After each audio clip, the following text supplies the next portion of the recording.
Volume 1, Chapter 8, The First Artists. Long before kings had their names carved into stone, and centuries before imperial palaces rose across Morocco, human beings had already discovered something extraordinary: the desire to tell their story. Art was born long before civilization. It began when someone looked at a piece of stone and saw more than a rock. It began when a hunter chose to preserve the image of an animal that sustained his people. It began when a community decided that its memories were worth leaving behind for generations yet to come. In prehistoric Morocco, the first artists possessed neither canvases nor sophisticated tools. Their workshop was the natural world itself. Mountains became their galleries, cliffs their manuscripts, and stone their most faithful companion through time. Across North Africa, prehistoric rock engravings remain among the most remarkable testimonies of humanity's distant past. Some depict animals that no longer inhabit these lands.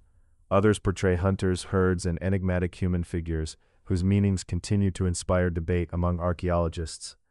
These works are far more than simple decorations. They mark one of the most profound intellectual revolutions in human history, the moment when humanity began to represent the world around it. The ability to transform reality into symbols reveals abstract thought, creativity, and perhaps even the earliest expressions of spirituality. It is one of the defining characteristics of what makes us human. Imagine a prehistoric community gathered at the foot of a mountain tens of thousands of years ago. The day's hunt has come to an end.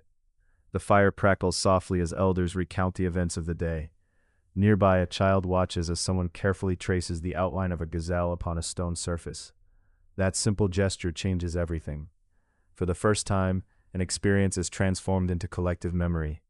What belonged to a single moment now possesses the power to survive across centuries and millennia. Scientists continue to debate the exact meaning of many prehistoric representations. Some may have served spiritual or ceremonial purposes. Others appear to preserve everyday scenes of life among ancient communities. It is possible that these works were used to teach younger generations about animals, seasonal migrations, or hunting techniques. They may even represent humanity's earliest visual narratives. Prehistoric art teaches us another essential lesson. Our ancestors were not merely surviving. They observed beauty in the world around them. They sought to understand it, to interpret it, and to share it with those who would come after them. Prehistoric Morocco was already a land of cultural expression. This artistic sensibility would survive throughout the ages. It would later reveal itself in Amazigh architecture. The Roman mosaics of Volubilis, the magnificent Marinid madrasas, the imperial palaces, and the traditional crafts that continue to define Moroccan culture today. Long before master calligraphers, architects, and artisans shaped the kingdom's cultural identity, there were anonymous artists carving humanity's earliest memories into stone. Their creations have survived with remarkable humility. They do not celebrate kings or military victories.